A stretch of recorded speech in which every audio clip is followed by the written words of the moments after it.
자, 진돗개가 만들어진 경위는 그렇습니다. 그러면 진돗개는 어디서 왔을까요? 과연 북방견일까요? 아니면 남방견일까요?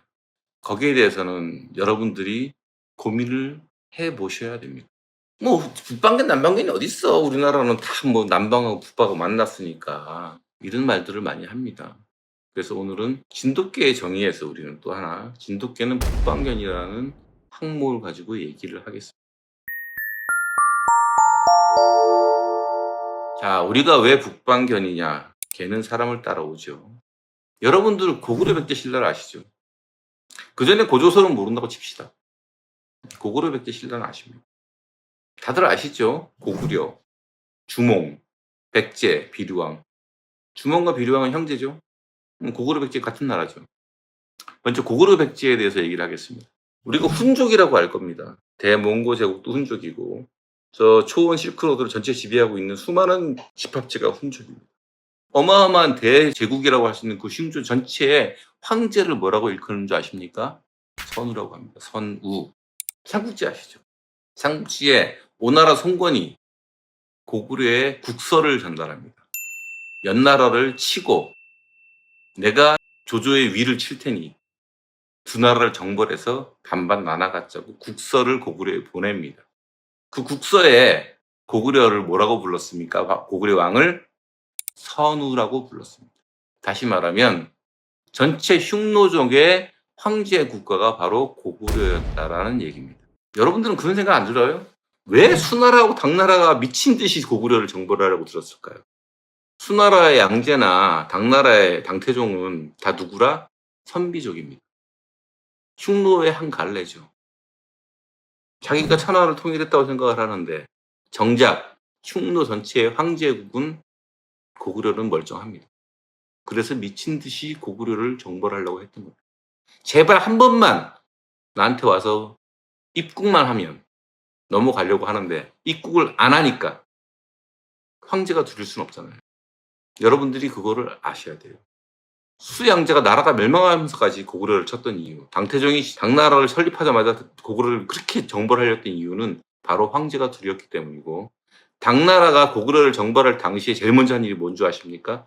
흉노족의 한 갈래인 돌골조가 수교를 맺어서 친하게 지낸 거예요. 지금은 터키죠. 그 다음 누구랑? 거란, 투르크하고 수교를 맺으려고 애를 씁니다. 왜? 흉노족에서 황제국인 고구려를 정벌하기 위해서는 최소한 흉노족 갈래족이 가장 큰 덩치들 세 개는 필요합니다. 자기네 편으로 만들어야 됐기 때문입니다. 어쨌든 저는 지금 고구려 백제는 흉노족이었다. 다시 말해서 북방민족이었다는 말을 하고 있는 겁니다. 신라를 보도록 하겠습니다. 신라의 최고 전성기가 언제죠? 바로 신라가 당나라와의 전쟁에서 승리하고 삼국을 통일한 때입니다. 그 황제하고 약속한 대로 대동강 이남 땅은 우리 신라까지요. 맞지요? 我不会忘记今天的情况。 그 삼국을 통일한 왕이 누구죠? 문무대왕입니다. 그 문무대왕이 신라의 최전성기 때 삼국을 통일하고 대당전쟁에서 승리한 다음에 비석을 만듭니다. 문무대왕 김춘추가 비석을 만들었습니다. 그리고 그 비석에 이런 글을 새겨넣습니다. 나는 토후 김일제의 15대 후손 성한왕이 신라의 시조인 자의 후예다. 대당전쟁에 승리한 신라의 최고 전성기 때 문무대왕이 갑자기 비석을 파서 자기의 시조를 밝혀버립니다. 뭐라고? 토후 김일제 15대 후손 성한왕이 신라의 시조다라고. 토후 김일제는 누굽니까? 흉노족의 황태자입니다. 한나라 무제에게 잡혀서 태자가 잡혀서 한나라 무제에게 와 있다가 공을 세워서 그 당시에 재상을 지낸 사람입니다. 그 토후 김일제의 15대 후손이 바로 성한왕이고 그 성한왕이 신라의 희조라고 밝힌 겁니다. 다시 말해서 신라는 흉노족의 후예입니다. 이제 이렇게 해서 우리는 우리 한민족이 흉노족의 후예이고 북방 유목민이라는 근거를 제가 밝혔습니다. 이제 남방 얘기는 안 해도 되겠죠. 그 다음 일본의 다나베 유이치 교수가 일본 사람들의 근원을 찾는 추적을 하기 위해서 인간과 함께 따라온 개를 연구하면서 유전자 분석을 했을 때 한국의 개들은 북방 티베탄 마스티프의 후예라고 결론을 내렸고, 그 결론은 최근에 경북대 수기학과 하지영 교수 팀에 의해서 다시 재차 확인된 바 있습니다. 따라서 한반도에 존재하는 우리 개들은 북방견입니다. 진돗개 정의에서 두 번째 여러분들이 아셔야 될 것을 지금 얘기를 했습니다. 진돗개는 북방견이며 방사와 인간의 도태압에 의해서 만들어졌습니다. 거기서 우리는 몇 가지 절대 양보하면 안 되는 정의들을 추려낼 수 있습니다. 과학자들의 연구 결과에 따르면 첫 번째, 북방견은 설반이 나타날 확률이 3% 미만입니다. 따라서 우리는 우리 개를 정의할 때, 진돗개를 정의할 때 설반이 나타나면 배제해야 됩니다. 이유는 북방견이기 때문입니다.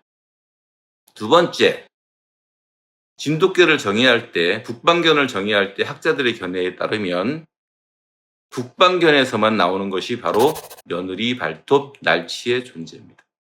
따라서 며느리 발톱이 나타나면 도태시키거나 잘라내버리거나 하는 분들이 대한민국 견사의 90%입니다. 그분들은 잘못된 선택을 하고 있다, 이 말입니다.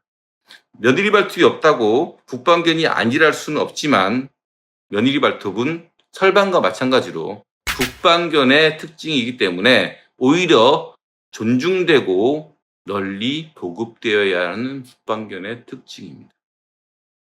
그 다음에 우리 방사와 도태압에 따른 몇 가지 특징이 있습니다.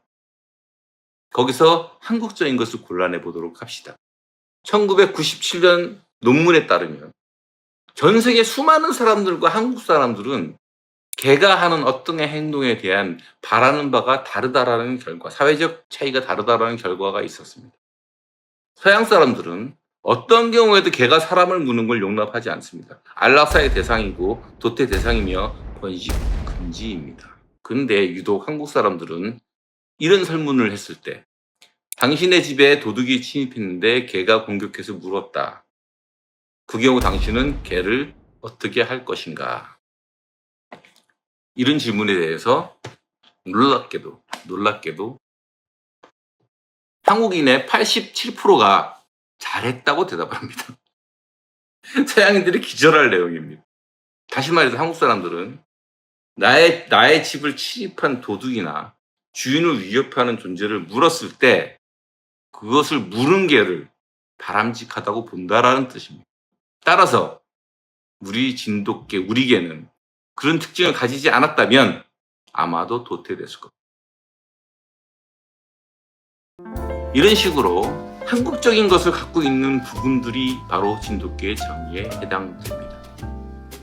다음 시간에는 그런 것들에 대해서 얘기를 좀 하고 그 근간이 되는 또 우리가 반드시 알고 넘어가야 될 모리 보고서에 대해서도 얘기를 하겠습니다. 오늘은 진돗개의 정의와 관련해서 우리 진돗개가 왜 북방견이며 왜 어떻게 만들어졌으며 그래서 우리는 진돗개의 특징을 어떻게 정의해야만 되는지를 일부 설명드렸습니다.